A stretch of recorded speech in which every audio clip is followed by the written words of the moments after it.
আসসালামু আলাইকুম। এটিএন বাংলার প্রতি ঘন্টার সংবাদে সবাইকে স্বাগত জানাচ্ছি আমি ওয়াহিবা রাইয়ান। অন্তর্বর্তীকালীন সরকারের প্রধান উপদেষ্টা ডক্টর মোহাম্মদ ইউনুস বিভিন্ন মন্ত্রণালয় ও বিভাগের দায়িত্ব বন্টন করেছেন।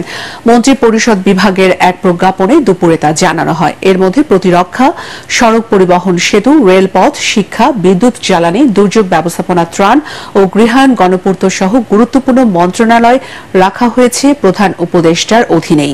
এছাড়া উপদেষ্টাদের মধ্যে সালেউদ্দিন আহমেদ অর্থ ও পরিকল্পনা মন্ত্রণালয়, ডক্টর আসিফ নজরুল আইন মন্ত্রণালয়, আদিলুর রহমান খান শিল্প মন্ত্রণালয়, হাসান আরিফ এলজিআরডি মন্ত্রণালয়, মোহাম্মদ তৌহিদ হোসেন পররাষ্ট্র মন্ত্রণালয়, সৈয়দা রিজওয়ানা হাসান পরিবেশ, বন ও জলবায়ু মন্ত্রণালয়, শারমিন এস মুর্শিদ সমাজ কল্যাণ মন্ত্রণালয়, অবসরপ্রাপ্ত brigadier general M Sakhawat Hossain স্বরাষ্ট্র মন্ত্রণালয়, ডক্টর আফম খালিদ হোসেন ধর্ম মন্ত্রণালয়, ফরিদা আখতার মৎস্য ও প্রাণী সম্পদ মন্ত্রণালয়, নূরজাহান বেগম স্বাস্থ্য মন্ত্রণালয়, বৈষম্য বিরোধী ছাত্র আন্দোলনের সমন্বয়ক নাহিদ ইসলাম ডাক ও টেলিযোগাযোগ মন্ত্রণালয় এবং আসিফ মাহমুদ সজীব ভুইয়া যুব ও ক্রীড়া মন্ত্রণালয়ের দায়িত্ব পেয়েছেন।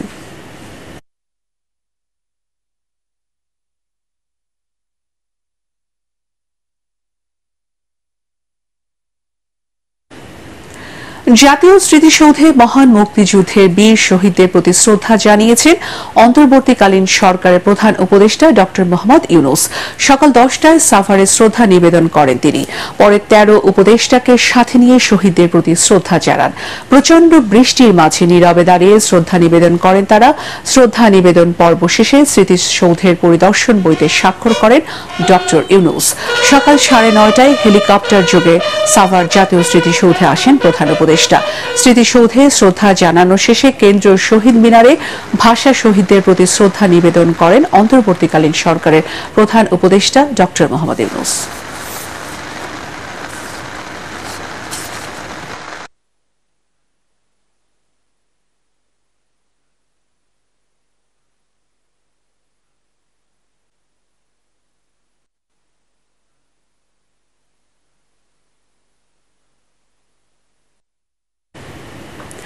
বৈষম্য বিরোধী আন্দোলনকে ঘিরে দেশে বিভিন্ন স্থানে নিহত আহত পুলিশ সদস্যদের পাশে থাকার আশ্বাস দিয়েছেন নতুন আইজিপি মোহাম্মদ মইনুল ইসলাম। গতকাল বঙ্গভবনে সাংবাদিকদের একথা জানান নবনিযুক্ত আইজিপি। তিনি বলেন, তদন্ত সাপেক্ষে নিহত পুলিশ সদস্যদের হত্যায় জড়িতদের বিচার করা হবে। তাদের পরিবার উপযুক্ত ক্ষতিপূরণও পাবে। আহত পুলিশ সদস্যদের সুচিকিৎসা সহ প্রয়োজনীয় ব্যবস্থা নেওয়ার কথাও জানান তিনি। প্রতিটাই রেকর্ড আছে, প্রতিটাই মৃত্যুকেই আমরা মেনে নেব? অবশ্যই না। যেখানে যার যে অপরাধ, যে তার যে লাইন ক্রস করছে, সেটাকে অবশ্যই আমরা আমলে নিয়ে তদন্ত করে ব্যবস্থা নেব। বাংলাদেশের নবগঠিত অন্তর্বর্তীকালীন সরকারের প্রধান উপদেষ্টা অধ্যাপক ডক্টর মোহাম্মদ ইউনুসকে অভিনন্দন জানিয়েছে বিভিন্ন দেশ। ভারতের প্রধানমন্ত্রী নরেন্দ্র মোদী সামাজিক যোগাযোগ মাধ্যম এক্সে দেয়া শুভেচ্ছা বার্তায় বলেন, হিন্দু ও অন্যান্য সংখ্যালঘু সম্প্রদায় সুরক্ষা নিশ্চিত করে বাংলাদেশ দ্রুত স্বাভাবিক অবস্থায় ফিরবে এমন প্রত্যাশা ভারতের। ডক্টর মোহাম্মদ ইউনুসকে অভিনন্দন জানিয়েছে ভারতীয় কংগ্রেসও। দলীয় সভাপতি মল্লিকার্জুন খার্গে এবং রাহুল গান্ধী পৃথক বার্তায় বাংলাদেশের স্থিতিশীলতা ও শান্তি ফিরে আনার তাগিদ দেন।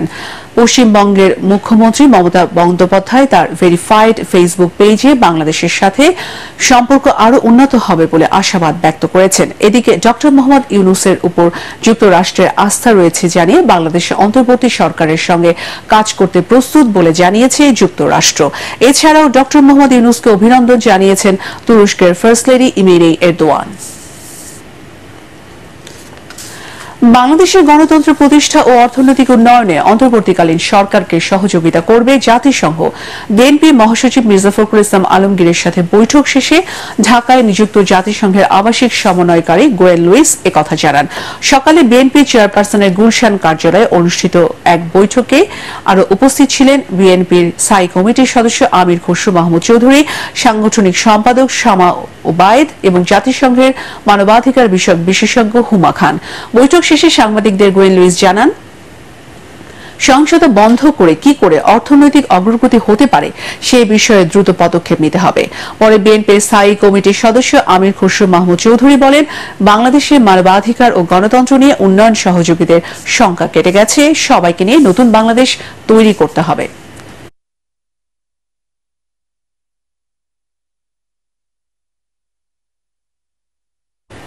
দর্শক, দুর্বৃত্তরা যেন দেশের সাম্প্রদায়িক সম্প্রীতি বিনষ্ট বা রাষ্ট্রীয় সম্পদ ধ্বংস করতে না পারে তা আমাদেরকেই নিশ্চিত করতে হবে।